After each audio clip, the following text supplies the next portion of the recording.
আসসালামু আলাইকুম। তো আমাদের যে এখানে হাজরাকাঠি ব্লাড ডোনার্স ক্লাব যে আলোটা দিছে এই যে রোডে, এটা কি ভালো হয়েছে? এখানে তো অনেক শুনছি যে অনেক ভয় ভীতি কাজ করে মানুষের ভিতরে, অনেক ভয় কাজ করে।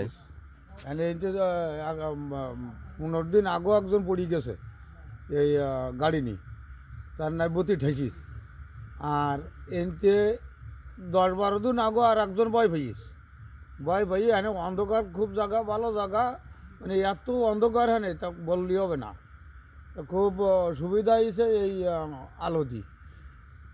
আর এনতে 4-5 বছর আর 5-7 বছর আগে আলম মরি গেছে এই কিনতে ভয় পাই। এইখানে তো ডান সাইডে তো সব কবরস্থান, হ্যাঁ, এবং এই রাস্তাটা একবারে নিরিবিলি রাস্তা। এখানে বাম সাইডে দুই পাশে কবরস্থান। এখানে দুটো আলোরও ব্যবস্থা করা হয়েছে, হ্যাঁ। এবং এটার বিদ্যুৎ বিল হচ্ছে আমাদের হাজরাকাঠি ব্লাড ডোনার্স ক্লাবের যেসব সদস্য লোকজন আছে, তারপর আমাদের এলাকার অনেক লোকজন আছে বাইরে চাকরি বাকরি করে, আর তারাই হয়তো এটা বহন করবে। ইনশাল্লাহ এটা নিয়ে সমস্যা হবে না। তো এখানকার যে উদ্যোগটা, এটা আপনাদের কাছে কেমন হয়েছে? এখানে অনেক রাতের বেলায় খুব সুন্দর ফজরে আজানদের সময় এখান থেকে ঘিরে যাতায়াত করে লোকজন মাছ শাক নিয়ে যায়। কবরস্থান সাইডে অনেকের মনে ভয়ভীতি সৃষ্টি হয়। খুব সুন্দর হয়েছে, মানে আমার গিয়ে অনেক সুবিধা হয়েছে এই জন্য। এই যে আলো দুটো দেওয়ার পরে যে কত সুবিধা হয়েছে তা বললেই হবে না। মানুষ নিরাপদে চলতে পারবেন এখানে। ঠিক আছে কাকু, ধন্যবাদ। খুব ভালো ভাই আপনি একটু বলেন এইখানে লাইট দেওয়ার বিষয়টা নিয়ে।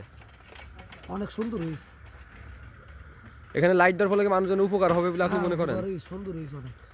এনে যে মানুষের যে একটা ভীতি সৃষ্টি ছিল মনের ভিতরে, সেটা থাকবে না।